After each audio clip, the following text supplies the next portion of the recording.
Hey everyone, and welcome to the VGA Podcast, episode 37. It's Caleb and Alex back with you again, and today we are going to be reviewing two movies. We have Twisters to review, and then also the one I'm more excited for is Deadpool and Wolverine. How about you, Alex? Oh yeah, I am pumped to talk about this. And there's so much stuff, I have a feeling we're going to miss some stuff, but yeah, I'm pumped. For sure. I watched like an Easter egg video, or started to, and it's like an hour long, so I have a feeling we won't get to every little tiny little Easter egg in it, but we'll do our best. And then after we talk about those movies, we will do a video game music trivia quiz and possibly play Guess the Game depending on the time. So Sweet. Let's go ahead and get on into it. Let's talk about Deadpool and Wolverine. So we'll give our scores and our overall thoughts on the movie with no spoilers first, and then give a spoiler warning and go in to talking about spoilers. There's a lot to talk about in this movie. But I'll go ahead and let you, Alex, get started and give your score, and we can get into it. Okay, Deadpool and Wolverine. I'm just going to go out and say it right off the bat. For me, personally, this movie was a 10 out of 10. This is going to be one of those movies where I will know exactly, like, that whole day. You know what I mean? Like, I'm going to look back. It was an event for me. Like, who went with me, what I did before. It's one of those movies. And if you don't go in, with that mindset, I could see you putting this in lower. I mean, if you want to get, like, critical, then of course it's not a perfect movie. But my God, dude, I just enjoyed it so much. The music was awesome. Yep. And, like, the music they had, licensed, but also just the soundtrack as well. Awesome. The action, great. They had some emotion in there, great. The acting, great. The comedy, amazing. Everything, I loved it, man. 10 out of 10 for me. My fanboys coming out in me. I thought it was hilarious. I loved it, man. I was floating between a 9 and a 10, and I'm like, you know what? No, I'm giving it a 10. Like, I enjoyed it. Isn't that what movies are about? It's true. You're going to make me waver on this, but I was between a 9 or a 10 also, and I decided to give it a 9. But This movie was absolutely a blast. I had so much fun, laughed so many times.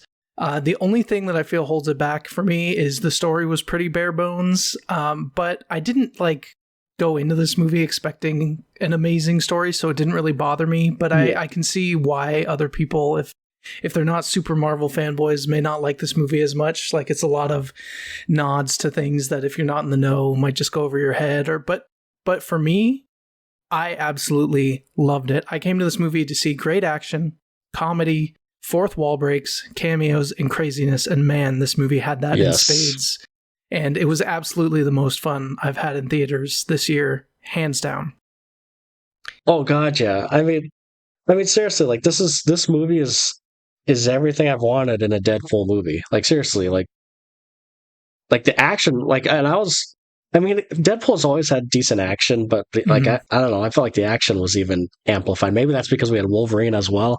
Yeah, that could be. But the cameos, man. And I think you're right, too, because there's a world where I do think anyone can enjoy this movie, but there's a world where, if you haven't seen any of those old Marvel or Fox or all those older movies, then you may not get all the references or jokes. Yeah. So there's that. But even without those, I still think, some average Joe that doesn't know anything about Marvel could still have fun with this. Absolutely, I agree. Yeah. I was just thinking, when I gave it my score, I was thinking, is this really a 10 out of 10 movie? Like, is it one of those ones that I'll go back and rewatch and be able to rewatch it 100 times? And it'll be interesting rewatching this, because I could see it going either way. It might, on rewatch, be just as good, or it might age a little bit. I don't know. So I'm just hedging my bets a little bit on it with a 9. But I totally get it. Yeah, I loved this movie and had an absolute blast. Yeah, no, I get it. I could even see why someone would give this a 7 or 8, because, is the villain the greatest? No. Mm-hmm. Is, like, the pacing the greatest? No. Is, like, the story the most original? No. Like, it's so no, in a sense of, like, critically, it's not a 10 out of 10, but for enjoyment and what I expected and what I've wanted in a Deadpool and Wolverine movie, it's everything I wanted. Like, yeah, I loved it. My favorite Deadpool movie for sure. Yeah, I think I agree. It may not be the best story-wise, but I had the most fun with this one, absolutely. Yeah, and again, I'm probably fanboying a little bit, but you know what? Like I said, this is one of those movies where I'm going to remember not just this movie, but the whole day. Like, it was an event. Yeah, and this movie is all about the fanboys, so go for it. Yeah, exactly. Yeah, literally, it is. But like, I was even pleasantly surprised. Like, so Deadpool, I feel like has always had more emotion than people give it credit for. Like, there's always been heart to Deadpool movies, even the first two, and the same with this one. And the way they utilize some of the music in this one, I loved. I was pleasantly surprised, and even some of the cameos I wasn't expecting. There's a couple that were hilarious, which I can't wait to talk about. Same, yeah, definitely. It was great. But the action too. I mean, like, I don't know, like seeing Wolverine. I mean, I know we saw him in Logan, but that, like, violent, rated R. But that was like a different kind of rated R. Yeah, it was. This is more comic booky. Like, it felt more comic booky Wolverine. Yeah, definitely. So, but I enjoyed it, and I mean, there's only so much we could talk about without spoilers. I do have a question for you before we get into spoilers. I know we kind of hit it on the nail already, but do you agree that this is your favorite Deadpool movie, or do you think, like, how would you rank the 3 Deadpool movies after seeing this? Right now, I don't know if it's recency bias or not, but right now, yes, this would be my favorite Deadpool movie. And I have trouble remembering the second one. I remember that I liked it, but I'd have to go back and rewatch each of them to have like a definite top one. Yeah. But right now, with my experience in the theater, I would say that, yeah, this is my favorite Deadpool movie. I agree. Tentatively, I agree, because I do want to watch the first 2 again. But from what I remember, I would rank it 3 and then 1 and then 2 probably my least. But they're all good. And the first 2, it felt like this one was what the first 2 kind of wanted to be, but they were kind of hamstrung by the Fox Marvel deal. Like, Fox, they had to use budget. Yeah, and they had to use some of the like lesser known characters to bring in, but in this one they're like, we can go all out, and so it just it upped it for me. Yeah, I agree. And this one's a sequel, but it almost feels like it like stands alone compared to the other 2. Yeah. Like, it doesn't feel like a direct sequel. And I think the director even mentioned it. That's Sean Levy. I think he even mentioned that this is more of a like, it's a third movie, but it's not necessarily Deadpool 3. Right. Yep. But anywho, yeah, we could get spoilers unless you have anything else. Nope, let's go ahead and get into the fun part. Let's get into the spoilers. So, spoiler alert for Deadpool and Wolverine. Go watch it. It's so much fun. Yes, and this is a great one to see in theaters, so watch it in theaters. Absolutely. I went to the IMAX, and it was packed, and the energy in there was amazing. Sure. I am sure. Mine was a sold-out theater, too. Yeah, same. Yeah, this is the first. I almost compare this to Spider-Man No Way Home. Mm-hmm. I can see that comparison. Like, in the sense of, like we're in spoilers now, right? Yeah. In the sense of, like, bringing in old characters. Yeah. And there's, like, similar reactions.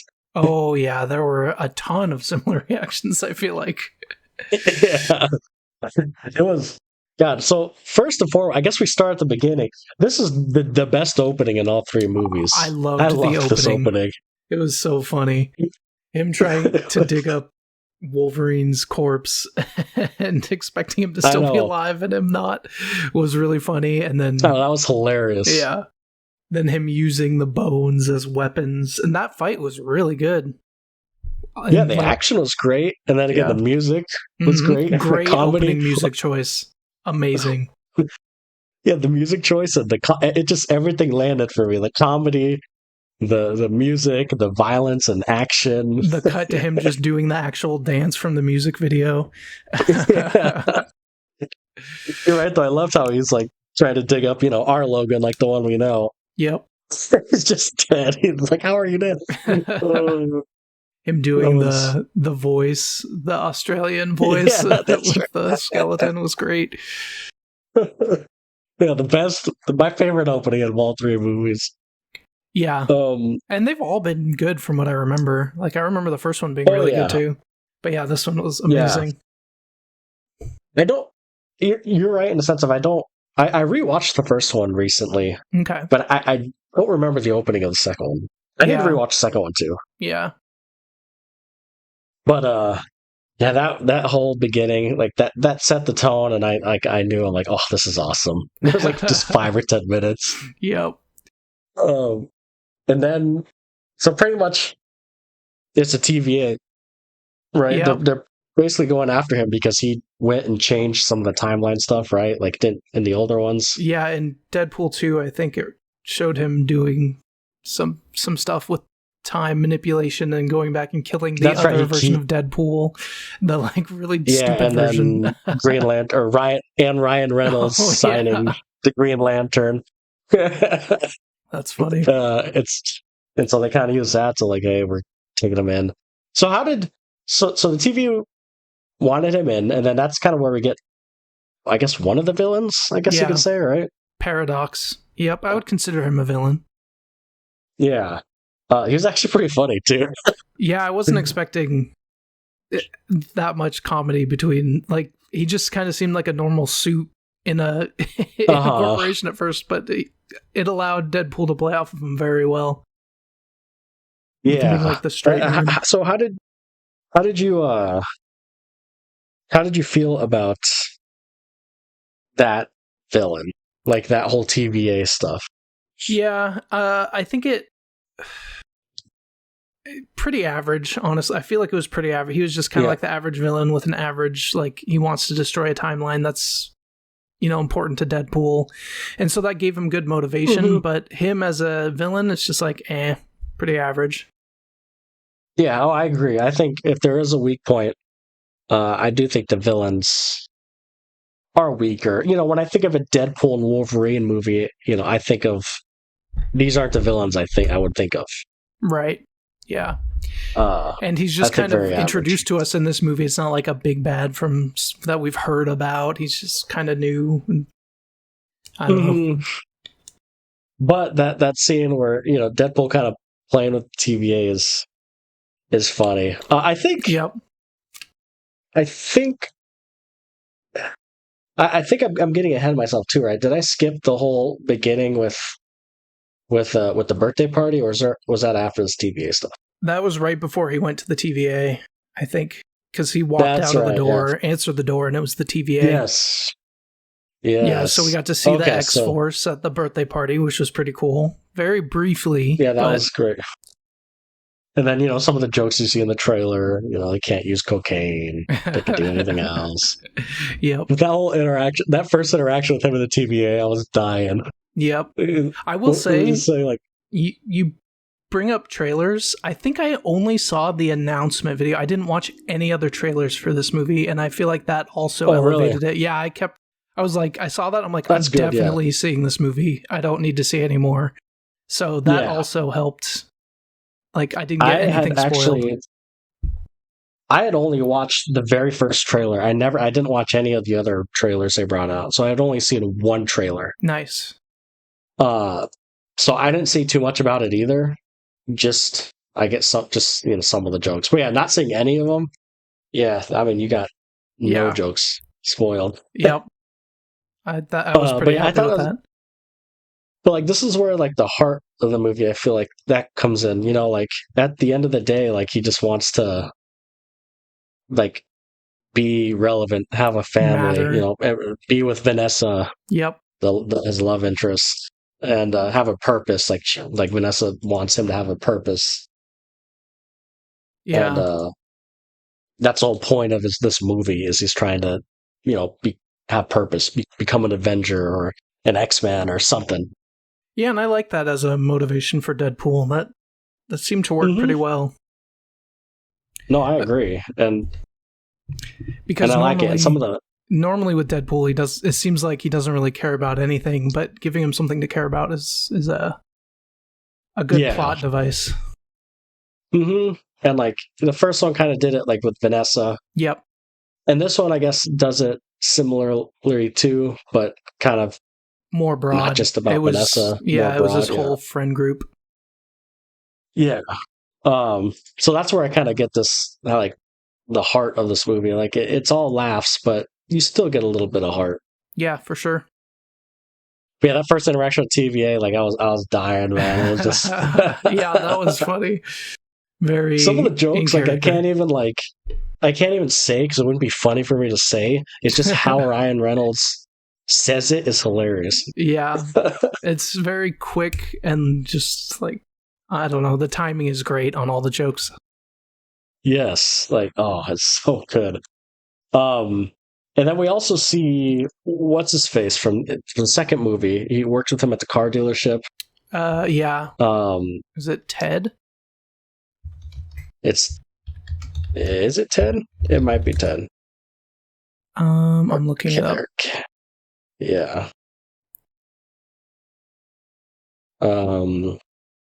But we see him again. He's working with him at the it's Peter.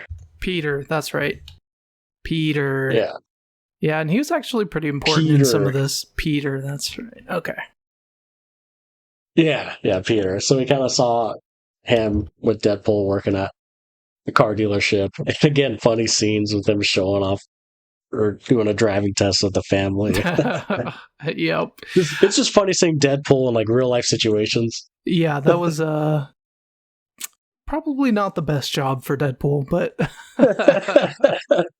definitely funny. No. So yeah, this is all kind of just set up for the movie. Just him living a normal life, him wanting to, be with his family or whatnot. And then while he's at his birthday party, he gets taken by the TVA. And then that's where this Wolverine stuff kind of comes into play. Yeah.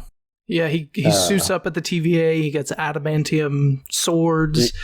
The suit up scene was pretty funny with him, like, calling out that guy who was staring at him. That was that was hilarious. Yeah, that was funny. The music choice they did. Oh, it was great. And I love how they kind of called back to that towards the end of the movie too. Yeah. Oh, great.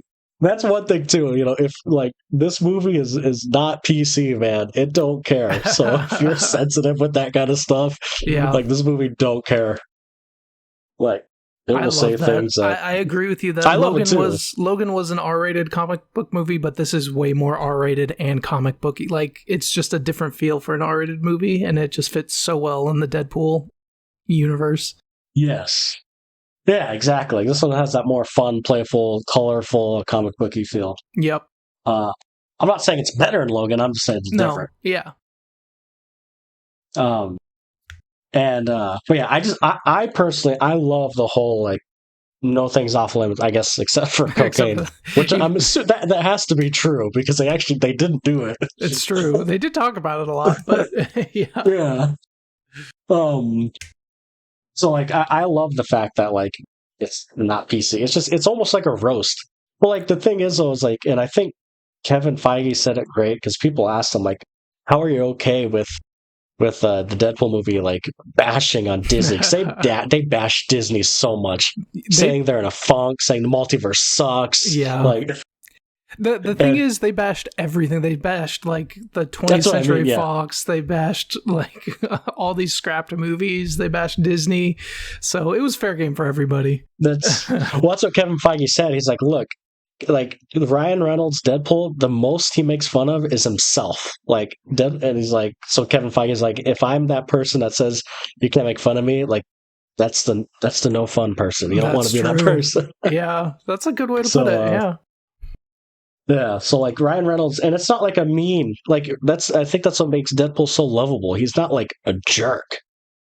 He's just like kind of a doofus. Yeah. Yeah. You know what I mean, though? It's not like a freaking bull. It's not like a bully kind of. Right.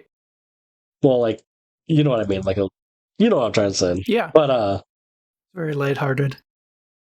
But yeah, that's the whole setup of the movie. That's the first one, 10, 20 minutes or whatever. Yeah, so the TVA basically is saying that his timeline is going to disappear because Logan died. Or no, was it Deadpool's timeline or the main timeline? It was his timeline where Logan died, right? Yes, Logan is apparently in Deadpool timeline, not the core timeline, our timeline. Yes. And he was, what do they call him? An anchor? An anchor being. Being, that's it. So basically without him, the timeline would unravel and be destroyed, and the TVA guy, Paradox, wants to move it along quicker and destroy it, and Deadpool is trying to save it by replacing Logan, basically. So, okay, number one, I was reading that an anchor being is a thing in the comics. Yeah, I think they call it something slightly different, but same idea. But like a similar idea. So who's the anchor being in our core timeline? Because, like, you would think it'd be like Robert Downey Jr. I know Scarlet Witch is one in one of them. But I mean, I don't picture her being the anchor being in the MCU. Yeah. I mean, she pretty much turned evil in the last movie. Yeah, I agree. So I don't know. Like, so, and then also, like, so it could be Captain America, but like, he died of old age. So what happens if an anchor being dies of old age and That's not true. like? Yeah, I don't know. I mean, it's not like a big deal. I'm just nitpicking here. Yeah. Yeah, and that'll probably be something for future movies to explain. And it's weird because it also confirmed that the Deadpool, or that like you said, the Logan movie is in the Deadpool universe. Yeah, that's interesting. And not the MCU universe. I found that kind of interesting because that was never like confirmed. Mm-hmm. So that means that all the X-Men movies and the Logan movie is all in the Deadpool universe. Yeah, they basically made it is not in our universe. Yeah, they basically made that universe the 20th Century Fox universe, which I think is a good way of doing it. No, I agree. And so that, I guess that means that Deadpool still technically isn't in the MCU because he went back to his Fox universe. Yeah, he will be though. I mean, if money talks, he definitely will be because this movie made bank. Yep. Did you see how much this movie made? I didn't see. I know that it made it a lot. I didn't see the actual numbers. Yeah, it made, I believe, let me double check, but it was over 200 million opening weekend. Yeah, I heard it was the biggest. Was it biggest R-rated debut? Yeah, biggest R-rated debut opening weekend ever, like R-rated. Yeah, that's crazy. And on top of that, not only that, but it made on Monday, so this past Monday, it made 24 million that day, which is insane for Monday. And then on Tuesday, it made 25.3 million. On Monday, weekdays, it made on Monday and Tuesday 50 million. Yeah, that's crazy. Most movies don't even make that like in the opening weekend. Yep. So long story short, it was it's one of the biggest. It is the biggest R-rated movie ever. Yeah. Or will become at the end. Yeah, I don't doubt that. So going back to the movie, the next part of it was the next main part of it was where Deadpool was trying to find the replacement Logan. And yes. What did you think about that part? Yes. Who was your favorite replacement Logan? This scene was hilarious. I love the short. I love the short that Logan. Was so funny. The comic book accurate height Wolverine was so good. It was so funny the way Deadpool's like, "Oh, you teeny weeny little guy." I was cracking. I also really liked the Henry Cavill Logan. That was really cool. Interesting to see. Or whatever. Yeah. And I loved he did his little arm thing like he did in the Mission Impossible. I don't know if you noticed that. Yeah, that's funny. That was hilarious. So I'd read that like some people wanted him to be the next Wolverine. Yeah, I've heard those rumors. I guess that's why they put him in there. I thought he looked like a pretty good Wolverine, honestly. Like I do too. Yeah. No one can beat the actual Wolverine, but it looked pretty good. Yeah. I thought they're gonna have because I know a lot of people were saying that Daniel Radcliffe should be Wolverine. I heard that too. Because he kind of got a little buff, and there was apparently there's a scene in one of the movies where he kind of they could see it, and I was like, maybe I could see it if he kind of scruffed his hair. So I thought they're going to do some sort of cameo with him. Surprisingly, I could see that working, and his height is probably closer to Wolverine's height to be. Yeah, people did they made a mock picture or whatever, and I can actually see him as Wolverine too. Yep. But yeah, then there's a couple other ones, right? There was the one with with Wolverine on a cross, which I didn't know anything about that, but that's the comic, which I read afterwards. Yep. And what other ones were? Oh, there was an X-Men fighting the Hulk. Yeah, that's right. You see the Hulk cameo. In his claws. Yep. And then there was another one where they're in a burned, a city, with a car on fire. Do you remember that one? Yeah. Mm-hmm. I'm not sure. I'm sure that's a specific. Yeah, comic, I remember reading I'm not which sure. one it is, but I can't remember right now. Am I missing any other ones? And then obviously the Logan we got. Mm-hmm. And the Logan we got was a Logan, which you find out throughout the movie. He's pretty much the worst Logan variant, allegedly, letting his X-Men die and not saving them. Yep. So I'm looking here. So we had the old man Logan on the porch. Oh, that's right. Old man Logan, yep. The one with only one hand, which is, he's technically not Wolverine. He's Weapon X in Age of Apocalypse. Okay. The one with the eye patch playing cards. So this version of Logan is called Patch. He's an alias in the comics, I guess. And then, wow, see, it went so fast, I forgot. Yeah, I know, there were so many. And then we had the short one, and then the Cavill one. Yes. Yeah. Okay. What about the one on the cross? What was that one? I think that was also from Age of Apocalypse. Hold on, I just closed it. Okay. But yeah, it didn't. I know. I had read that that's a popular comic book cover. But I love to see him. And of course, in classic Deadpool fashion, he's cue the montage. Yeah, that one's from Uncanny X-Men 251. Uncanny X-Men. Interesting.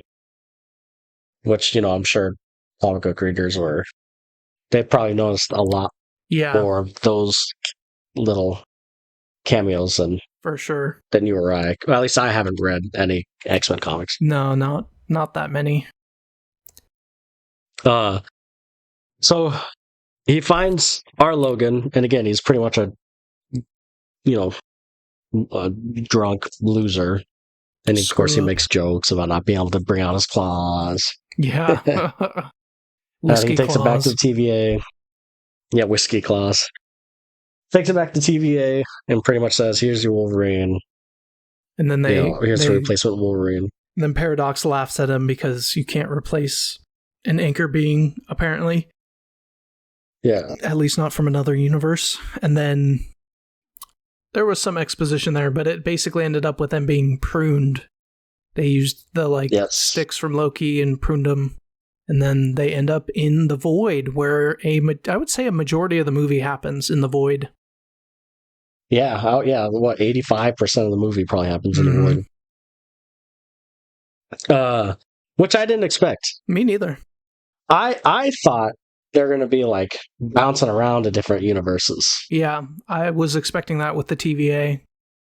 But instead, they get sent to the void for all the forgotten leftover beings, pretty much. Yep. Sent to the one, which is fine. I just didn't expect it. Yeah, I kind of like that they used that as basically showing that the Fox X-Men are kind of being, they're giving them their send off. They've been thrown into the void and just I guess as a last goodbye to them, like all the cast-offs from all the like scrapped things and movies that we're not going to get anymore. We get to see him one last time. So I thought The Void was a good choice. I did too. And you could still always like go back to The Void too. So yeah, true. It's an easy way to like bring characters back. Yeah. And well, before we talk about the movie, then on, how do you do so with Paradox's? So, how do you feel about like the TVA and Paradox's motivations? He's pretty much like a rogue TVA agent wanting to take control over. Yeah, the that Void. Part's Is that what I? I don't know if it was the Void. It seemed like he wanted to go back to the way things were, pruning universes that weren't the main timeline. And like all the branches and stuff. You want control over all that. Yeah. But like it was like 1 or 2 lines that he talked about that. And then also there's the whole Loki thing where he kind of broke the system and set up a new one with him as the like one holding it all together. So I don't know. It's not like super clear his motivations, but I don't think it really needed to be for the movie to progress. Say at the same time, like, who cares? Yeah. Kind of thing. Yeah. So then this is kind of where I feel like the main movie begins. Yeah. Because you get like right away, you pretty much get an awesome fight with Wolverine and Deadpool. Yeah, because Deadpool told him, like, we can fix your timeline, and then he slips up and says he thinks he can fix his timeline, and Wolverine gets pissed off because he's like, you don't know, and then they fight, and it's a awesome fight. It is. I mean, and even Deadpool says, right, like, let's give the people what they pay for, or whatever. Like, yes. See, like, Deadpool knows what we want, man. He does. We don't need to wait till the end of the movie. Yep. And I loved Wolverine's, like, crawl he did. Yeah. To go to that was cool. Deadpool. Like, that whole fight was just, the action is just awesome, dude. Yep. And obviously it's bloody and gory because they both regenerate. Yep. Let them go all out for sure. Yeah. And Logan, which we see throughout the movie, he plays the perfect straight man. Like, because I feel like Deadpool needs a straight man. Yeah. He is a really good straight man for Deadpool. It's like a match made in heaven. Like, and then some Mad Max type people come, which is Deadpool says.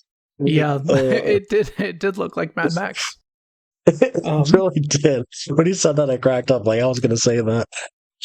And it ended up being the... Go ahead. No, what were you going to say? Well, the people that came, wasn't it the Brotherhood people? It was like Toad, Pyro...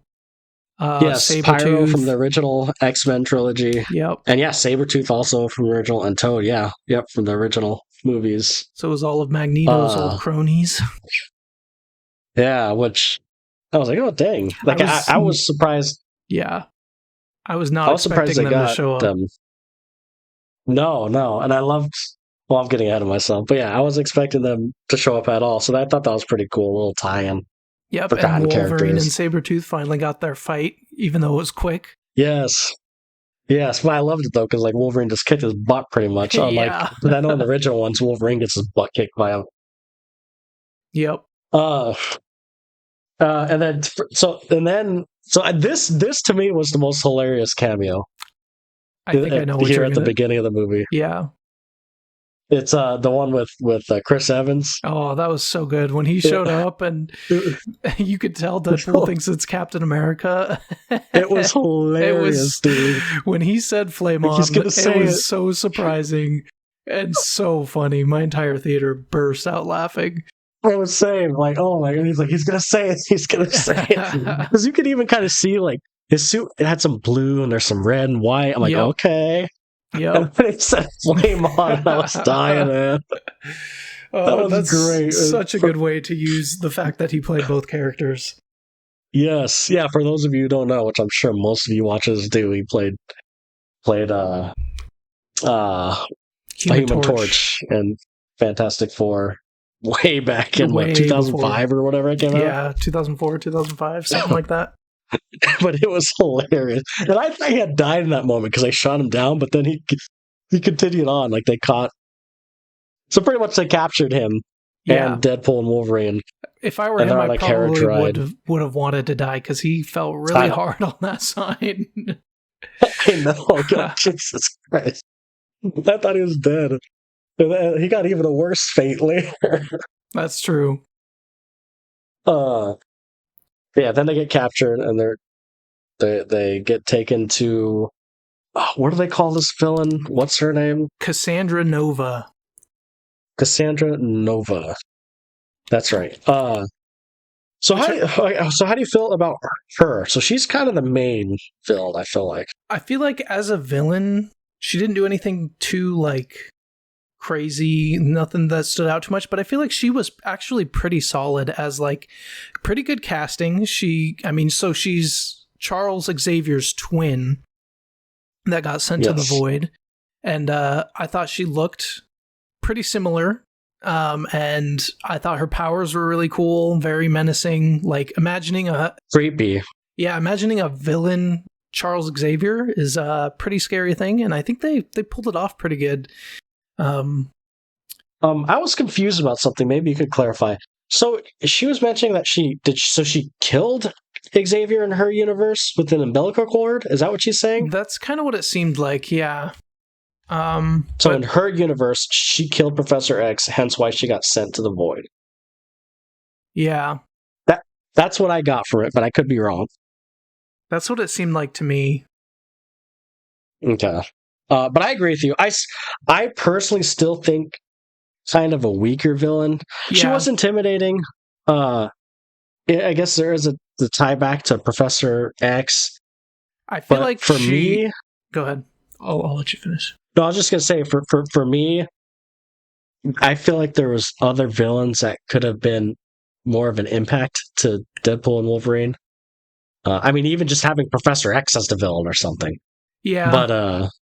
But I mean, it still did its job. It was serviceable. Yeah, I think for me, with this kind of movie, which is basically just craziness and like cameos and stuff, I don't know if you could really do that impactful of a villain and still, maybe you can, but I don't know. For what they needed, I think she did pretty good, but I agree she's not going to be like, when I think of all the best villains, I'm not going to think of Cassandra Nova. Yeah. But for what she was in the movie, yeah, I think she did a good job. I also think, for some reason, I was picturing a villain that they have to like fight together, since they're like claws and swords and stuff, like a more physical villain, I guess. But I mean, it still ended up working because they worked around that. They killed hundreds of Deadpools. Yeah, that's true. There was plenty of other people for them to fight hand to hand and each other, which they did multiple times. Yeah. Man, that whole scene was good, hilarious. I mean, Deadpool pretty much ragging on Johnny Storm. Yeah. So Deadpool like saying all the things to Cassandra and like basically setting it up that Johnny Storm. So he was like saying, "Oh yeah, Johnny Storm called you this, told you this, blah blah blah," and then it gets him killed. I thought that was pretty funny, and I was like, "Oh man, yeah, I guess that is something Deadpool would do." Means. It was hilarious. Yeah, Chris Evans was hilarious. Yeah. And that death was pretty sudden, pretty violent too. She just ripped all the skin off of him, and he just fell apart. I was like, "Holy crap!" They're all holding back. And another little cameo type or Easter egg, whatever you want to call it, is obviously like they're in Ant-Man's skull. Yep, skeleton thing. Yep. Which I'm curious how that got there. That would be something interesting. Say, which is kind of wild when you think about it. Like, how did Ant-Man get there? You're right. Get to the void. In his giant form. Yeah, and he died in that giant form. That's interesting. But yeah, then they escaped. Some big black green cloud, whatever it is, attacked, and they escaped it. Yeah, it was that thing in Loki. Yeah. And then they drove away, and then they had another fight in a car, which is another hilarious fight. Yeah, the van fight went on for a lot longer than I was expecting. Because he's making fun of Hondas, right? Odysseys, is that what the van? Yep. Deadpool was. He's like, oh, this sucks, and they fight because Deadpool accidentally says that they might have a way to have Wolverine. Yeah. The universe fixed, and Wolverine's like, what did you say? You said it was certain or whatever. Mm-hmm. And then they fight, and it's a long, bloody fight. Yep. That thing went on forever. And then it even cut, you could see time pass, and it has Deadpool, tied up, and Wolverine just laying there. I know, that was hilarious. Went on all night. And then he's like, oh, maybe I underestimated the Odyssey. I was cracking up. Yep. But then you see footsteps. They go up and they drive him away, and then they wake up in some cave, and Wolverine finds some liquor. Yep. And then some more this cameos. Is probably where you get the most. Yeah, this is where you get kind of the most boom, boom, boom. Yeah. So, did you expect cameos? 2 questions? Did you expect any of these cameos, and which one was your favorite? No, I did not expect any of these cameos. Not a single one of them. Same. Maybe X-23's from Logan. I don't remember her actual name. Yeah, I did not remember, or I did not expect her either. But I mean, I guess after he was looking for Logan, I could see it. But that's the only one. I wasn't 100% surprised in. I didn't know she was gonna be in the movie, but I was like, okay, that kind of makes sense. Yeah. But the other 3 was Elektra. Yep. Blade, and then Gambit. Yes. Which never actually came to fruition, but that's the whole joke. Yep. Channing Tatum is Gambit. My favorite one, I think Blade was was least expected. So I think that's the coolest one in the sense of I never thought they would do that. Yeah. But I think my favorite one is probably Gambit, just because I'm a sucker for Gambit. But also, I think Channing Tatum has hilarious comedy. He has such good comedic timing. I pretty much completely agree with you. I was definitely, Blade was definitely the least expected, so that was really cool to see him. And old Blade looks really cool. But yeah, Gambit was totally not expected, and I love Gambit. And I'm so glad Channing Tatum got a chance to play him, because I know he really wanted to. So I love that. Yeah, I remember those years where he was saying it's going to happen. I remember that. Yep. And it never happened. Mm-mm. So he finally got it in the whole movie with the whole accent stuff and Deadpool. What are you saying? I was dying. Yeah, I love the jokes with his accent. It's like, who is your dialogue coach? Do they do the Minions? There's a joke with Deadpool with Blade. He's like, I thought you were retired. And then Blade's like, retarded. I was not expecting that joke. That was funny. What do you? Well, that was hilarious. And then Wolverine. So they all come in obviously one by one, cool music, and Deadpool is watching walk in, and Wolverine or Logan in the background is drinking and watching him come in. Yep. And Deadpool gives a big speech I need to save my world, help me. And then they're like, well, we can't save our world, so let's help him save his. So they're all doing some cool speech, camaraderie, yeah. And then Logan, he's big and downer. He's like, nope. And Deadpool's like, read the room. Yeah. Logan, Hugh Jackman, dude, it was perfect. Yeah. I loved. He's such a good straight man for Deadpool and all the goofiness. Yeah. So what I've noticed in this movie is I feel the first half of the movie I felt was dedicated to Deadpool, but towards the second half we got a lot more Logan. Yeah. So after this, it was Logan drinking by campfire, and then X-23 came and he was talking about what happened in his universe and how he heard the screams and the attacks in the mansion, but he decided not to help them and ran away. So that part, I have a little bit of an issue with. So he explains it that he went to the bar and he said that humans came and just killed all of the X-Men, but that just doesn't really, just normal humans went and was able to kill all of the X-Men? I don't know. Did they use Sentinels or were just regular weapons or like, I don't see how that could happen. I don't know, but it's not that big of a point. The only way I could think of is in this universe, humans found a way to kill mutants. Yeah. I don't know, like a virus or something, they could inject at them or stop their powers. I don't know, there has to be some sort of... Yeah, I was expecting to see that scene, but I guess they probably couldn't because they couldn't get all, like, Jean Grey, Cyclops, all the big X-Men from the original. Yeah. So I'm just, curious how that happened and why, but it wasn't really explained. That's, my only nitpick about it. Yeah, no, I get that. I guess I just assumed that there's some sort of lore in that universe that they just did explain, which they could have, but they didn't. Mm-hmm. He could have easily said, humans came, they figured out a way to stop our powers, but nothing like that was said. Just humans came. Yep. But no, I thought Hugh Jackman played that part well with the emotion, and she's like, you don't need to talk about it. He's like, no, I need to say this. And, that was definitely an emotional scene, and he did a good job in it, for sure. Yeah. And even she's like, what he said something along the lines of, what'd he say? Like, I'm not the one or something like that. And she's like, you were never the one. I don't know. I thought that was just a really good. Yep. That works. And it's really weird because obviously with this character. Yeah. Because he never really wanted to be the one in any movie. And of course, X-23, and God, I cannot, what is her actual name? Let me look that up.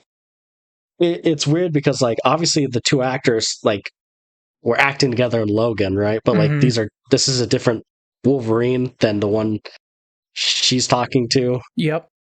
So in the movie they don't know each other, but obviously in real life, seeing them act together again was cool. After so many years, I loved that. That was so cool. Yeah, and I don't know. I just really Laura is her name. Yeah. I just thought it was really cool they brought her back after God. When did Logan come out? After so many years. 2017. Logan came out in, geez.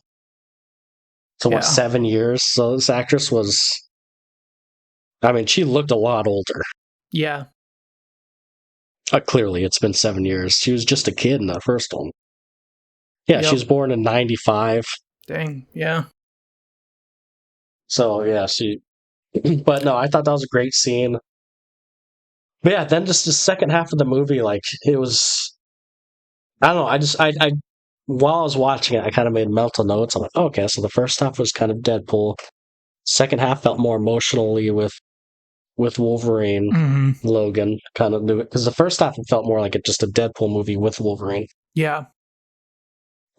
But no, after that scene, it was them driving to the base with the enemies and with Cassandra there. Yep. And it was cool action, right? Blade gets up and says there'll never be another Blade. Oh, that was a great line. I don't know. Such a good line. Which is funny because there will be. Well, yeah, maybe there will be.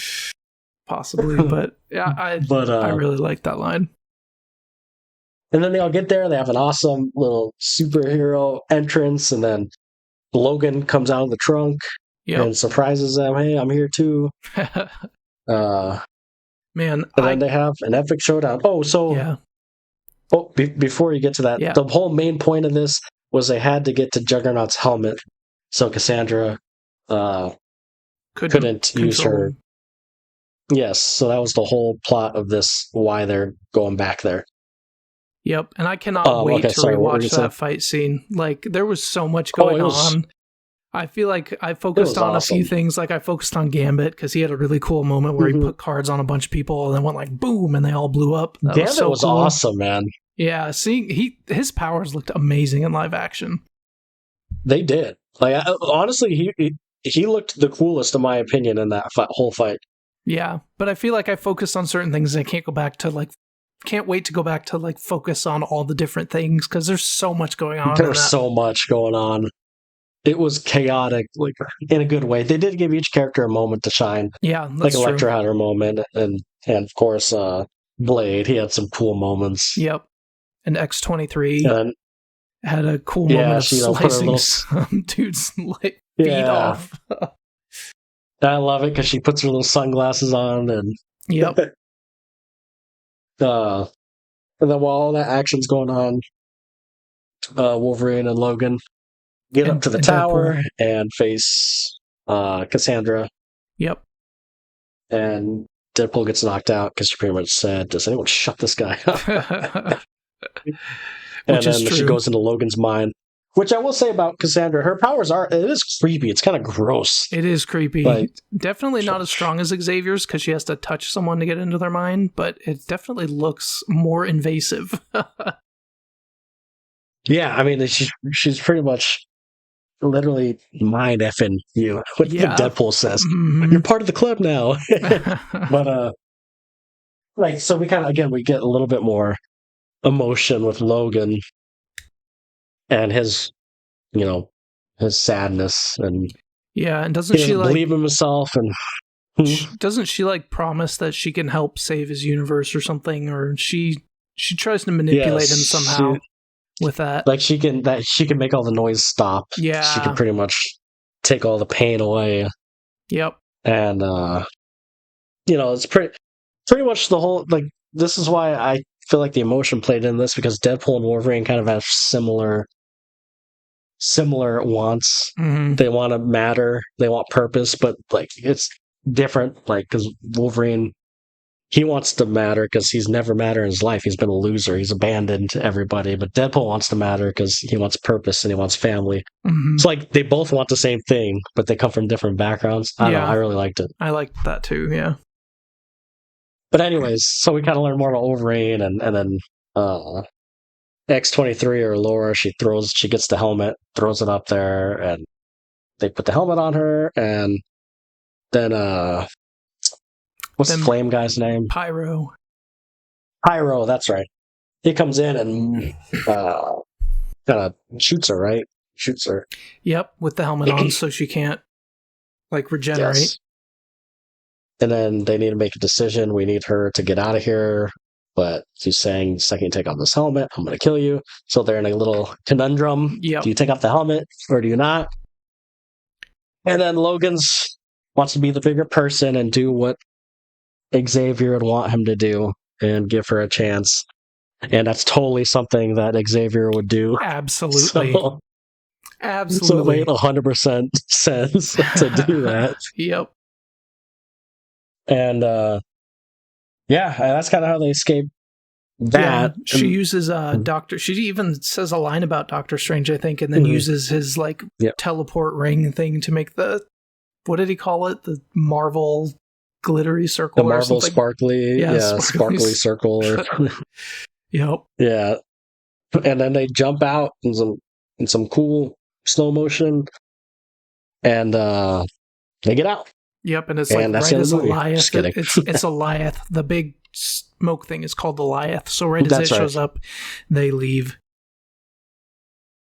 And some cameos we forgot. Not really a cameo, but the most hilarious. So the dog was hilarious. Oh yeah, and Nice Pool. Nice Pool, dude, was hilarious. It's so funny. It was so fun. The whole movie, Deadpool, number one, wanting the dog was hilarious. And number two, it's oh, maybe something will happen to Nice Pool. We'll see. Yeah, and during the dialogue with Nice Pool, he mentions that there's a bunch of other Deadpools in the void. Yes. So that's all super mean. There. Yeah. And Nice Pool had the golden desert eagles, and I was like, oh man, Deadpool's going to get those somehow. And the dog. You're pretty much eyeing Nice Pool. It's oh, he's going to die one way or the other. Yep. And I'm getting those guns, and I'm getting that dog. But yeah, that was a hilarious interaction. Just seeing Ryan Reynolds just playing with the long hair, the Fabio type. That was a really funny version of Deadpool. It was so funny. So yeah, then they get out. What happens right after they get out? I think they go right to they start heading towards the subway with the time thing. Oh, the time ripper. Yes, that's right. That's right. But then, yeah, go ahead. Cassandra comes out, right? Yeah. Cassandra shows up, and I forget what exactly happens before the Deadpool All I know is she comes out. She learns about the Time Ripper, and she wants to use it. She wants to make everything the Void because she's like the queen of the Void. Yes. So she wants to destroy all the timelines with the Time Ripper and leave just the Void. So she goes. Yes. She like knocks him out of the way and goes to the Time Ripper. And then as they're about to go, takes Paradox. Yep, she takes Paradox. And as they're about to go follow her, another portal opens up, and it is all of the Deadpools that we heard about earlier. Well, first it's Nice Pool. Oh, yeah, first Nice Pool comes out. Or the dog or something. Pool, yeah. And Dog Pool. And again, hilarious interaction, because I love the scene where he's like, I could break the fourth wall too, and he just looks at the guy and says the proposal. It's just like nothing else. So funny. But, yeah, right. So they have that interaction. And then all the Deadpools come out, and he's like, I told you they were mean, or whatever. Yep. And that interaction with Nice Pool and like our Deadpool, where he uses him as the human body. It's like, I'm so sorry. Dude, I was dying. That was probably the funniest part of the movie for me. Yeah, that was really funny. The moment he realizes, he doesn't regenerate. And you could just see him thinking, I'm so sorry.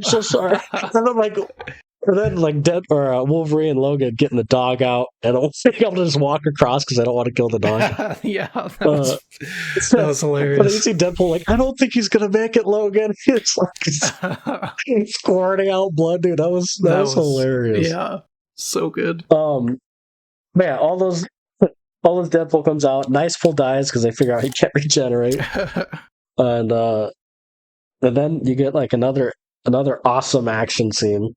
Yeah, which I like seeing. You see Lady Pool. Yeah, Lady Pool. I like seeing all the different versions of Deadpool, like the Western one, the samurai one, the baby Deadpool.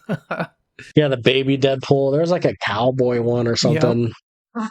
What was that skull one? Yeah, just a flying skull.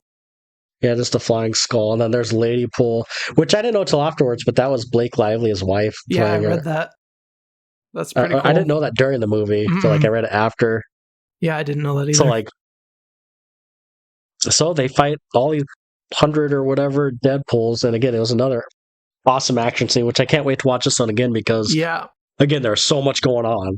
Yeah, and it was like one shot too. There were some like hidden cuts and stuff, but they made it like a long, drawn out shot following it. I was trying to watch both. Like I was watching Wolverine, but then I was cracking up because I see Deadpool like riding a pole in the background fighting.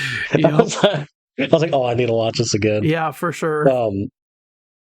But again, another awesome, like you said, kind of a one-shot type fight sequence, and I thought it was awesome. What did Deadpool say? He's like, "You ready to help me fight?" He's like, "What did he say? Like, if I get to kill you 100 times, I'm in. I'm in. Whatever." But yeah, that was great. And then, of course, when they end the fight scene, they all regenerate. Yep. And so he's like, I guess he's not like Nice Pool. Yep. Yeah, I know. And then this is where Peter comes in. Oh yeah, that was such a great way to because I was like, how are they going to get out of it if they keep regenerating? But then Peter shows up and they all love Peter and they all just forget. Everyone has a Peter. Everyone loves their Peter. That's so funny. And he shows up in a Peter Deadpool outfit. Yeah. Oh, Peter. And then we get to the climax. They make it there. Then they have to a little bit of exposition, and Deadpool makes some jokes. Oh, we're in the final act. Don't worry, audience. Yeah, stick with us, folks. We're almost done, or something like that. Yeah. Basically, they have to. The Paradox explains she's trying to take over. There's one way to stop her. You both need to connect two different, the negative and positive, whatever he was trying to explain. I don't remember what it was. Yeah, so they have to connect the negative and positive, and it'll destroy the Ripper, but it'll also kill whoever does it. Whoever's doing it, yeah. You won't be able to regenerate. And Deadpool and Wolverine are like, I'll do it, and Wolverine gives a speech, and I actually thought Wolverine was just gonna do it, to be honest. Yeah, same. And Wolverine's pretty much let me do something of meaning. I ran before. You have people to go back to. I don't. I'll do it. I'll sacrifice myself. So he goes in, and then Deadpool's like, okay, and then very last second, Deadpool kicks him out, locks the door, and then he grabs it and starts to do it. And another thing too to mention, like I thought the use of "Like a Prayer" was great. That was a good song. Yeah, good song for that. It was a great song. All of the songs I felt like were perfectly picked.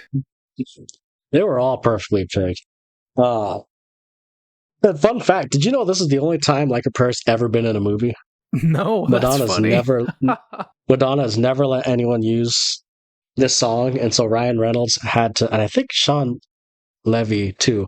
They met up with Madonna to do the song. Like they wanted the song that bad. That's hilarious. Madonna did it, but she gave feedback on how it should be done, and they used her feedback allegedly. Interesting. That's cool.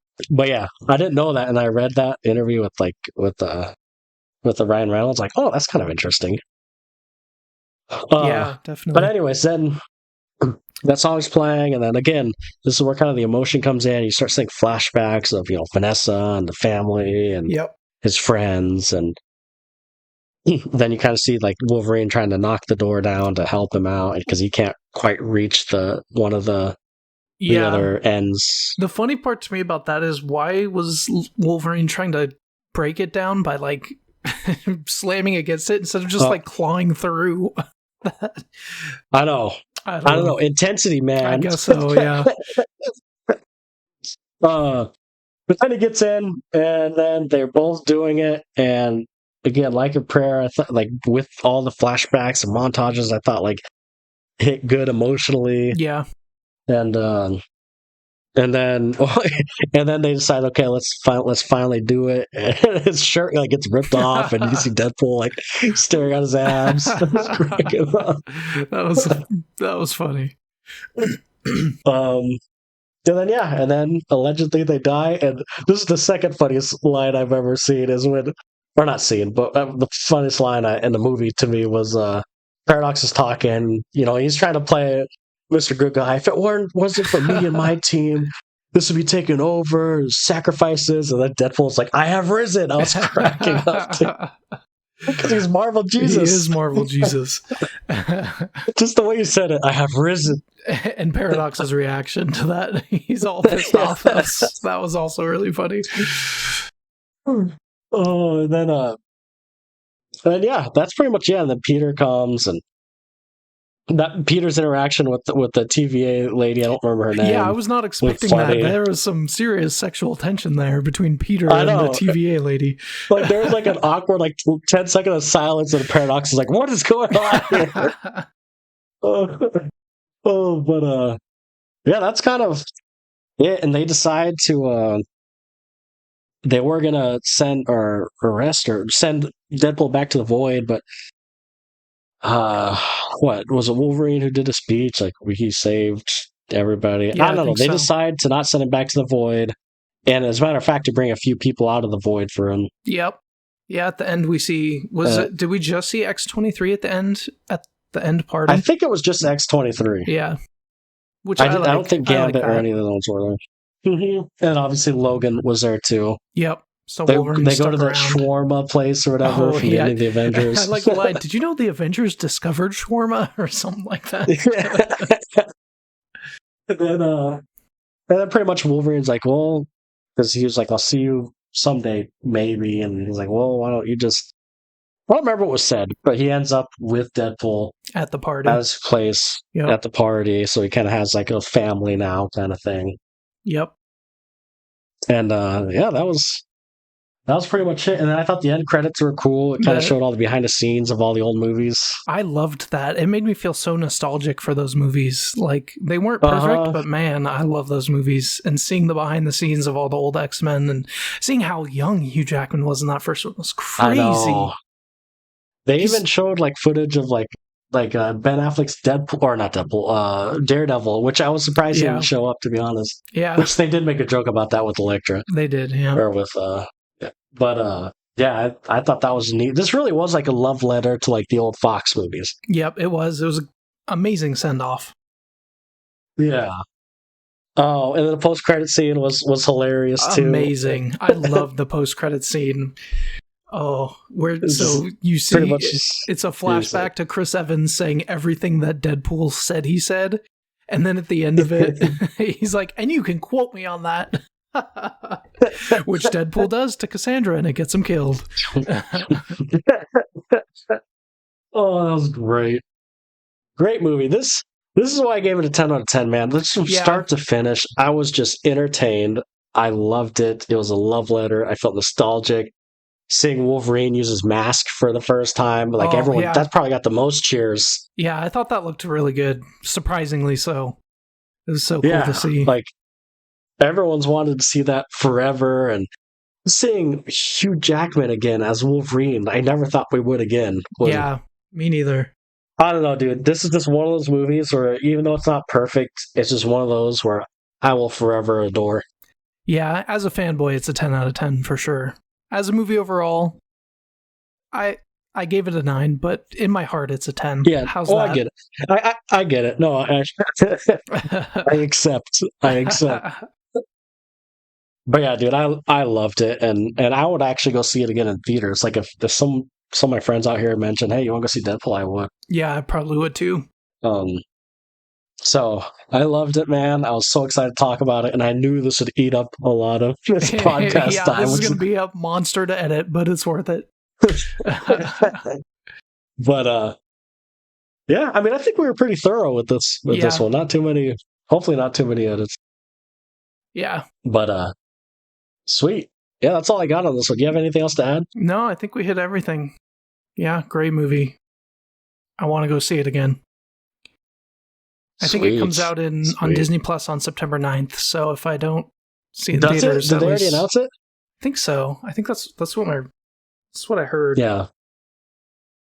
Yeah, that wouldn't surprise me. That's like, what, 45? Unless it keeps making bank and they just keep pushing it back. Yeah, true. But, sweet. What else we got? All right. Let's move on to... Let's talk about Twisters. So we'll give Twisters. We'll give our scores on this one. We'll talk about what we thought of the movie in a general sense, and then we'll move into spoilers. So I'll start with my score on this, and then Alex, you can give yours after. So, just as a little bit of background, I haven't actually seen the original Twister, but I figured this. Oh, really? Yeah, no, I haven't. Oh. I figured this one wouldn't be like I didn't think I would need to know all the lore in the Twisters universe to be able to enjoy this movie. Yeah. And I was right. I enjoyed this movie quite a bit. It was fun.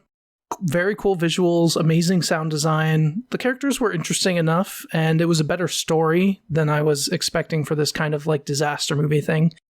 So overall, I gave it a 7. I thought it was a good disaster movie with actually a decent plot, and I enjoyed the characters, and it was different than I was expecting it to be. So I enjoyed that. Mm-hmm. And also, I saw a comment on Reddit that I just had to point out because it made me laugh. They said, this is basically the plot of a Hallmark Christmas movie, but with tornadoes. And somehow they made it work. I mean, he's not wrong, because I was actually going to say, this is actually kind of a romance movie. Yeah. That's funny. That's hilarious. Yeah, I thought it was a decent movie. I enjoyed it. I gave it a 7. I think it's above average. All right. Yeah, well, so I seen the original one. The original one was like my guilty pleasure. I watched it so much as a kid. Okay. And to be honest, there's almost zero connections to the first one. This is almost like a reboot, I feel like. If you've seen this one, you've seen the original one pretty much. Okay. But no, I really like this one too. I like how you put Glenn Powell in the screenshot, because everyone loves that dude. Yeah. He's a little my little man crush. I mean, that dude has an electrifying smile, though, does he not? Yeah, he does. The trailers though. Well, I guess we'll get to it in spoilers. I'll let you keep going. Yeah. But anyways, my boy Glenn Powell, he carried the movie. Let's be real. He was the best part about the movie. The actress did great too, but Glenn Powell is the Glenn Powell show. Mm-hmm. But no, I enjoyed it. I would actually give it an 8 out of 10. I think I enjoyed it a little bit more than you. I was not expecting. It was a lot more character driven than I thought it was going to be. Yeah. A lot more heart to it than I thought it was going to be for like a Twisters movie. And again, it was just fun too. Mm-hmm. And again, I know I say it all the time, but I'm a sucker for romance, and there's some good romance in this, and not over the top cheesy romance too, like real. Yeah. And so I really enjoyed it. It was better than I expected. I was expecting some dumb, like, dumb disaster movie with just CGI fest. Yeah. But it was more to that. So I think this, if you're looking for like a summer blockbuster type movie, like, I think this, you can't get any better. So I'd say an 8 out of 10 for me for this. Nice. Yeah.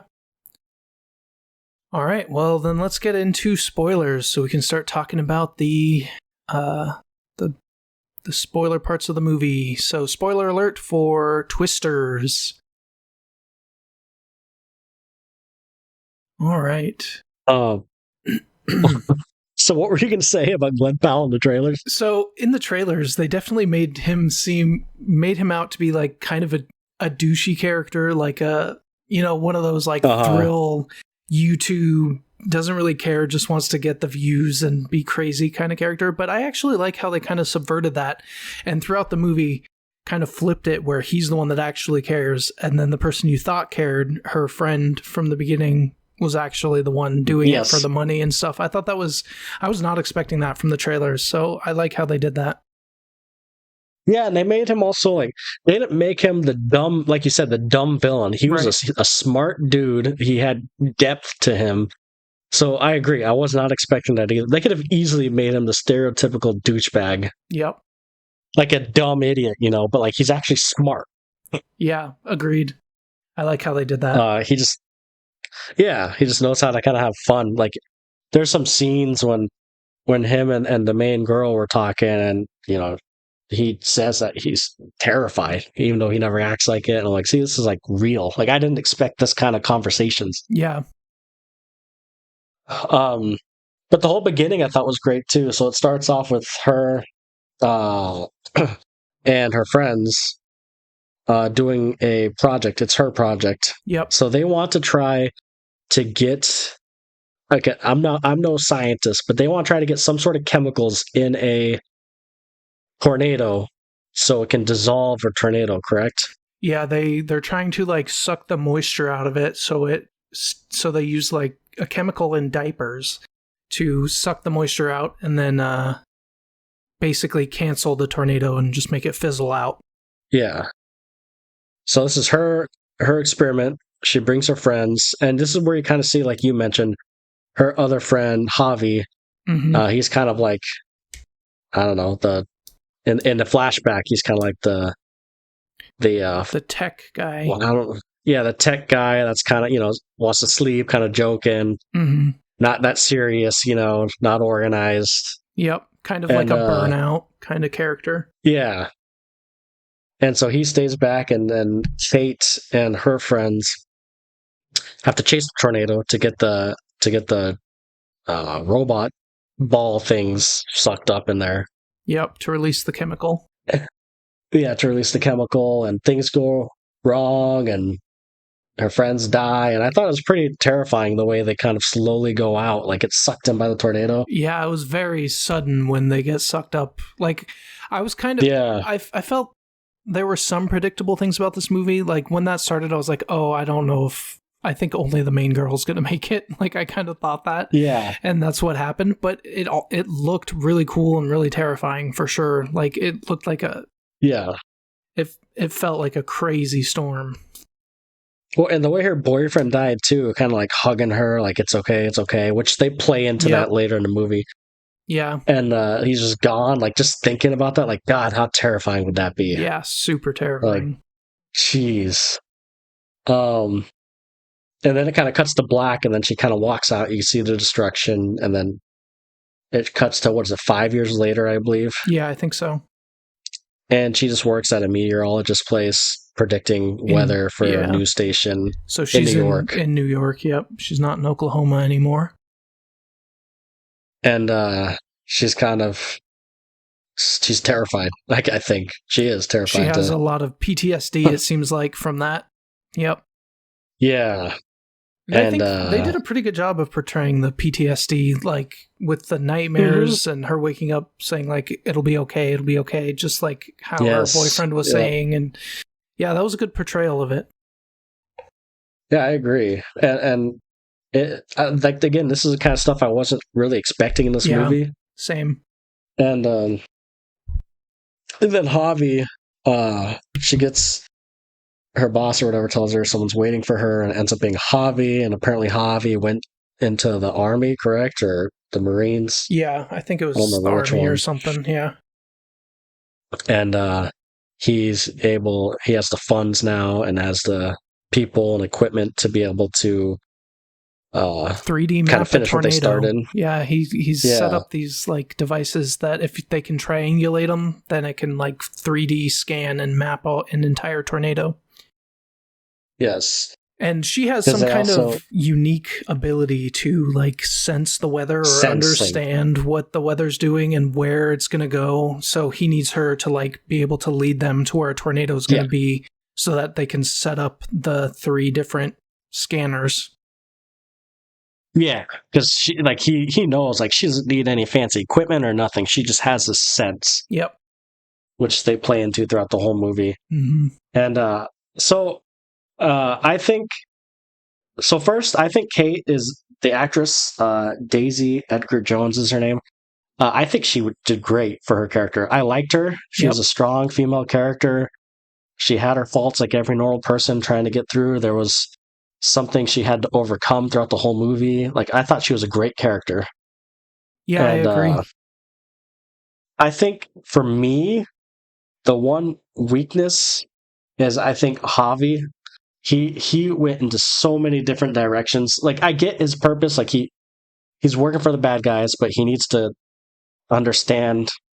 He needs to overcome his thing about, I can't be working with these people. Like, he thinks it's fine because he has the money and the funds to make a difference by working with these people. Yeah. Which later on they get into this. Yeah. But his character to me is the one that I think was the weakest, just in the sense of I almost feel like they didn't know what to do with him. But yeah, I could see that. I do think they did a decent job of, because it is kind of a gray area. When he's starting, he does need funds and he wants to try and make a difference. He starts out like with a noble cause. It just takes him a little too long to realize that the person who's funding it is benefiting to the detriment of people in crisis. So, but yeah. But he does have his moment. Mm-hmm, he does. But I just personally think he was probably the weakest of the main characters. I agree. He was. I think he was the weakest of the main characters, yeah. But that being said, I still found their relationship interesting. Yeah. So yeah, he meets with her, says, "You need to come back to Oklahoma, come home, help me out just 1 week, just 1 week." She says no. And then, was it a nightmare she had, or did she see something on the news where she changed her mind? I don't remember. I think she saw the news and saw that it was like the worst tornado, like outbreak ever, or something like that. Yeah. And so she changes her mind. She flies out to Oklahoma, meets with him. And this is kind of where the main part of the movie begins. Yep. And we still haven't even seen Glenn Powell yet. Not yet. Which in his movie, his name is Tyler. Tyler, yep. But so they go.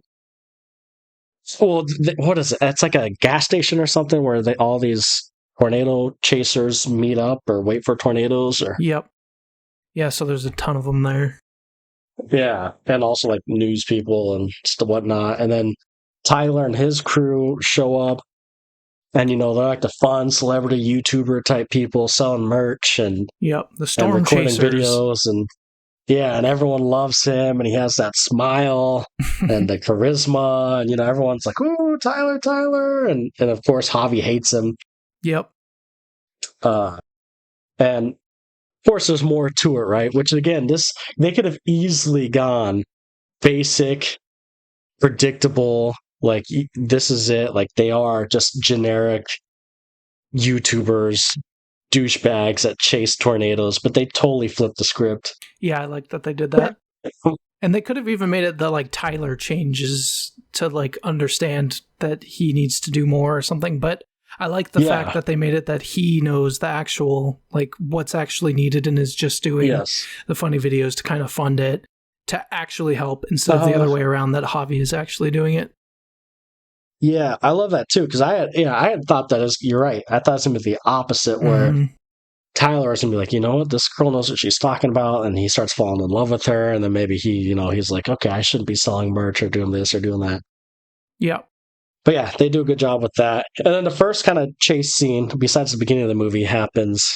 And the conversation with him and Kate, like, they had great chemistry. I thought the actors had great chemistry. Yeah. Like, they bounce off each other very well.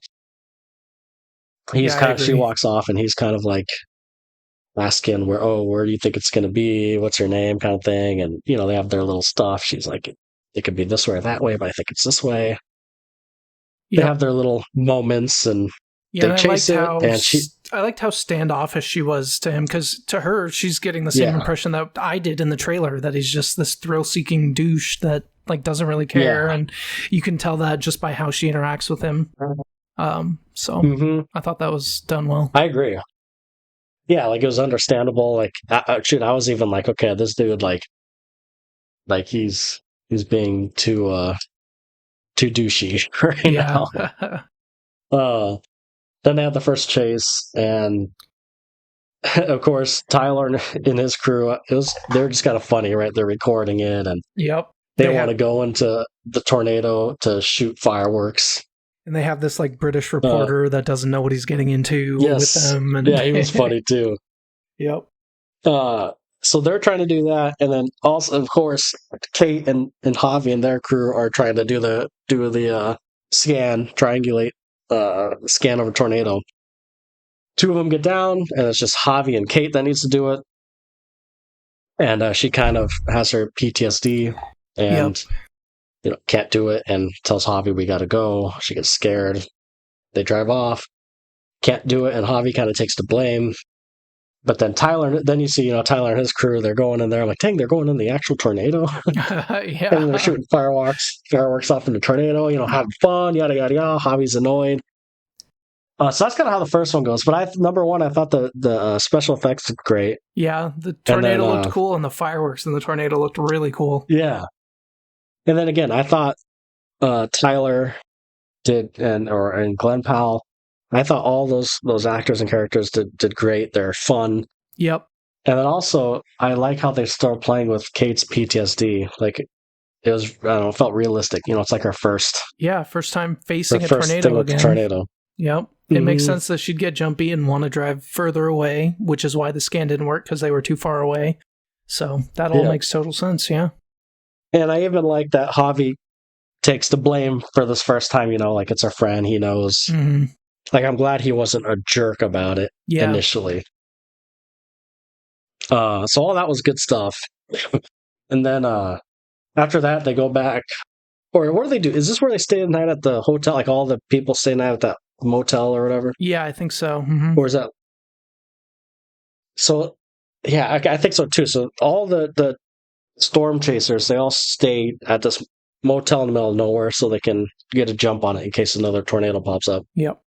Javi wants to hang out. Kate's like, no, I want to go to bed. And then this is another good moment, I thought, with Kate and Tyler.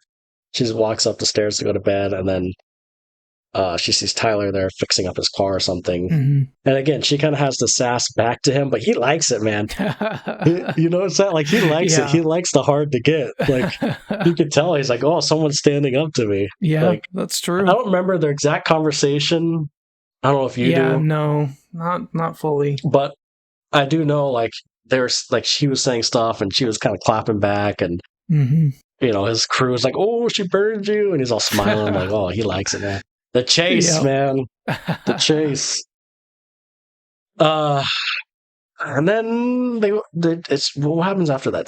They go to bed the next morning? I don't know. Yeah, I think, and then they go on another. This one's the twins tornado. Right.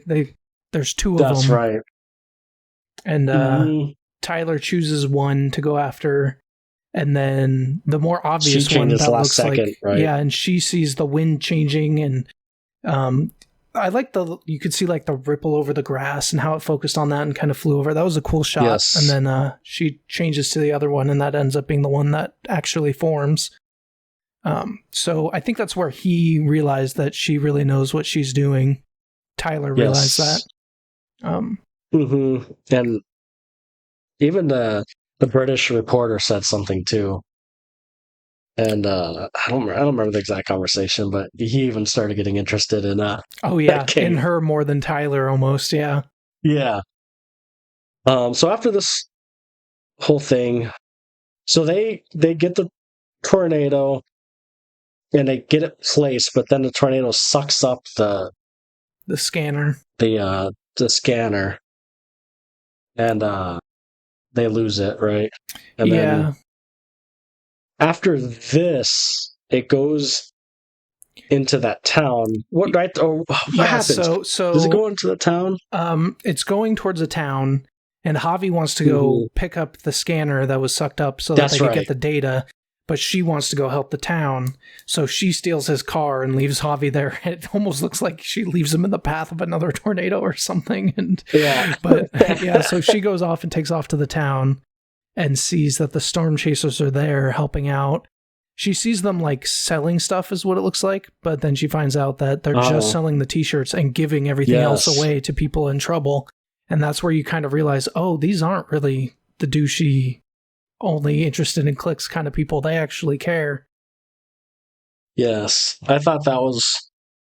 Yeah, that's when I knew like they were doing something more with those characters, because they get there and she sees them selling merch to all these poor people, or people that... Not poor people, people that got like destroyed their homes and stuff. Yeah.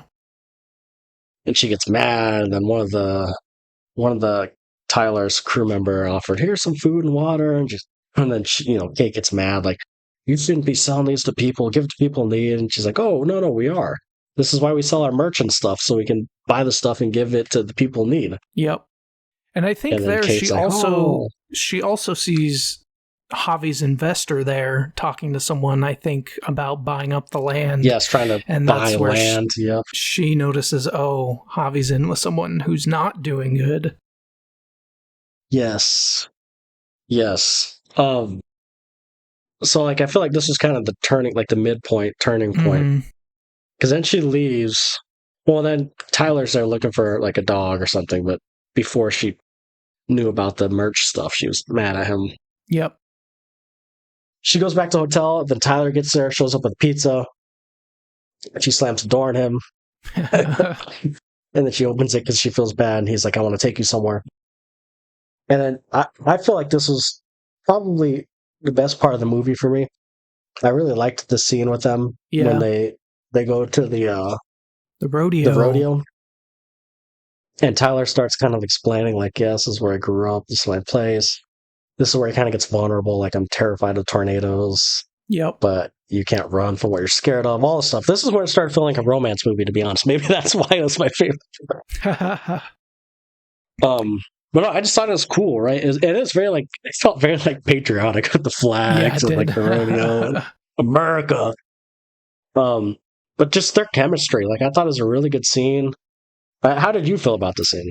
Yeah, I liked it. I definitely liked getting to know Tyler's motivations, because up to this point we didn't fully know too much about why he's doing it, so getting to see that. And another thing that I liked that I think this is a good place to mention it is at this point in the movie, I was kind of like, because another tornado comes, and I was like, like this is starting to get a little repetitive. But I feel like each tornado was different enough that it kept me engaged. Like the first one, they were shooting the fireworks in. That was cool to see. The second one was the twins and the chase of which one it's going to be. That was interesting. This one was at night, and they were like in it, unprotected. This one was terrifying. It was intense. Like they had to like run to a pool, it looked like, and they found a little wedge inside the pool that they could stay safe in. And like you could see people driving away and getting sucked up, and like all the destruction from just on the ground instead of safe inside of one of their like cars that are made to handle it. Yeah. So they did a really good job of keeping all the tornado scenes interesting by changing them a little bit. Yeah. So I like that. I agree with what you're saying, because at this point in the movie, it could have gotten dull. Yeah. Because I agree, that second chase, while was awesome, I'm like, okay, this is cool, but now what are they going to do kind of thing? Yeah. And then they got to this.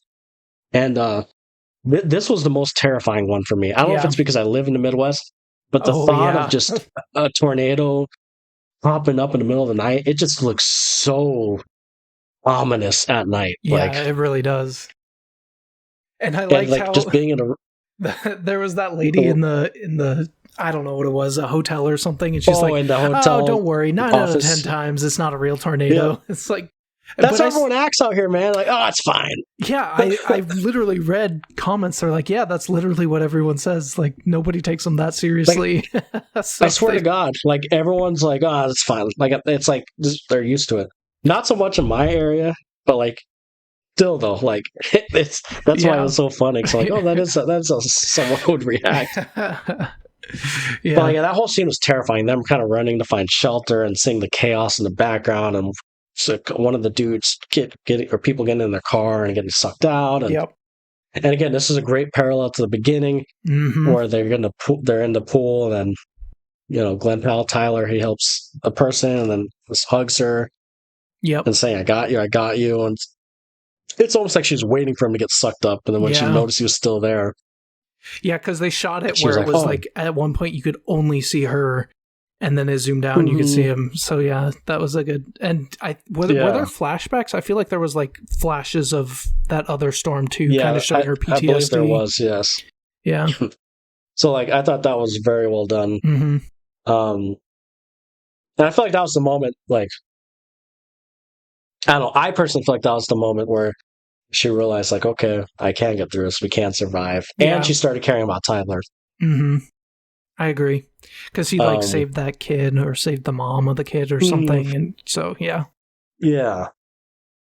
And so that whole scene was great, and then obviously Javi and all them come, and like we were worried, we knew it was coming in this direction, which I didn't even know she told them that she was going there. Okay, I didn't either. I guess it was just assumed that she would let people know. I don't know. Yeah. But then she gets kind of mad at Javi. I don't remember for what. Something about the investor. This is when she starts mentioning the investor stuff to him, right? Yeah. And then she drives off and goes to her mom's place. And again, this is where I still think they did a good job about changing it up. Because again, it felt like, like a guy said, your comment Reddit guy said it kind of right. Like, it was Hallmarky, but like not in a bad way, like a good way. Yeah. Because she goes back to the house, and she stays the night there, and then Tyler shows up. Yep, that's very they're having Hallmarky. like a dinner, and he's staying for dinner, and the mom's talking about her, and it felt like a romance movie. It literally felt like we're watching a romance movie. Yeah, the mom fell for him faster than she did. I know. I thought that was pretty funny. The dude just has he has that charisma, man. Yeah. Man crush Monday. Oh wait, it's Thursday. It's Wednesday. You got it wrong. Wait, is it Wednesday? Yeah. Oh my god. Dude, I've been sick, okay? Yeah. You have an excuse. But no, and then he goes into the shed, or the barn, excuse me, and kind of finds her old notebooks. And this is kind of where it gets interesting in the sense of, what's that? And her old science projects and stuff, yeah.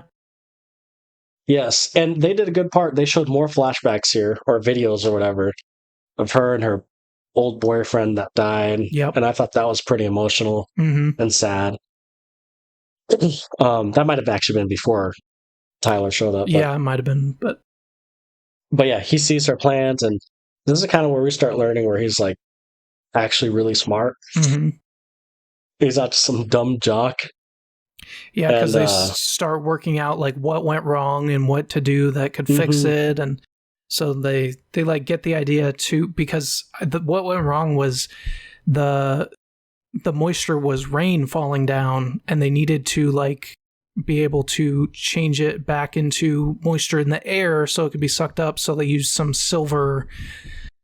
compound with silver in it to like change the rain back into moisture in the air, and then that stuff could suck it up and blah, blah, blah, science stuff. But they like figured out what went wrong and how to do it right. And that's what kind of drives the rest of the movie. Yeah. And she wasn't going to do it at first because Tyler was going to leave. Mm-hmm. And, then he gets in the car and she's like, no, we're doing it. Yep, we can do it. We can do it. So they figure out a plan. Then they get his crew and then they find a tornado, right? Or tornado warning pops up or something. Mm-hmm. It's kind of the final tornado. Yep. Which was huge. Yeah, and I thought this one... it was different again because it's bigger, and then it like hits the tornado hits like a like a electrical sort of plant thing, and it like turns into a fire tornado, which I thought looked really awesome. Like that was really cool CGI. Yeah, no, I agree. And then you're right. Then it's got bigger and bigger and bigger. So then they were testing it out, and they decide they need to save this town, right? Yep. Is that what happened? Yeah, it was heading towards a town. They decided to go there and help evacuate the people and get them somewhere safe. It's still, they have Javi's crew. Yep, Javi's crew is... Wait, he's with that... Well, Javi was with that douchebag kind of guy, and I was like, no, I'm all numbers, I'm all this. Yep. I was making fun of Kate the whole movie. How does she know this? That's not what my data says. Yep. And Javi ends up dumping him on the side of the road. I almost feel like killing him, too, because... Where is he going to go? Yeah. I guess he could call another car, I guess. I guess so. Like that. So he's like, no, I'm helping these people. Screw you and your company and money or whatever. So finally he decides to do what's right. And before this is kind of the big climax. Yeah, before he gets there, they're like evacuating people, and a big water tower falls, and like Tyler gets like caught under it, and so she's trying to save him. And then right when it looks like they're both about to die, Javi comes in with his move that he did earlier in the movie, using like a pole as a fulcrum to like lift up the thing. And save him. Superhero moment. Yep, his redemption. And then they all run into a movie theater, which I thought was very funny. Yeah. Just because like it was kind of cool, like because the screen got sucked in and there's a tornado behind it. I'm like, oh, what's that happening in my theater right now? Yeah, that's true. I thought that was cool. Yeah, no, it was terrifying. I mean, the thing was huge. The special effects are good. I mean, this is what you expect for a climax in a disaster movie. Mm-hmm. And then so Kate pretty much says... Yeah, go ahead. What were you going to say? Basically what you're saying. Go ahead. Oh, yeah, then Kate's like, oh, if I don't do something, everyone's going to die. So she gets to the truck with the chemicals to put in the thing. Yep. And she drives it into the tornado. Shoots things off kind of go wrong. Yeah. But it shoots off. Things won't open. Yeah. Yeah.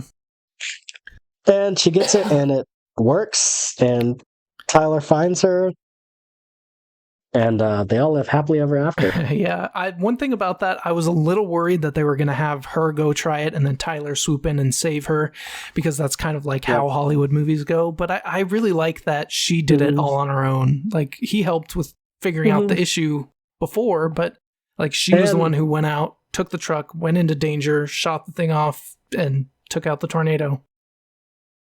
I agree. And they also didn't do the opposite, where Tyler's dumb and she needs to save him. There's no saving anybody. They both were smart. Yep. They both did what they needed to do. Like these characters were strong characters on their own right that just happened to like each other. Like, yep. Yeah, they didn't dumb down one or the other. Mm-hmm. Like, you're right. There's no like, there's no little white knight saving her, or there's no like, I'm the main character in this movie. I'm the girl. I'm stronger than you. It was just characters doing what they do. Yeah, I like that. And I thought it was great. And even at the end, so after this whole thing, it flashes forward to the airport, and Javi's dropping off Kate to go back to New York, and Tyler goes to Scar. And, her and Kate have a moment like, oh, I need to chase what we want, right? Kind of thing. Mm-hmm. And she walks off into the airport, and then, Javi's like, come on, man, you know what that means.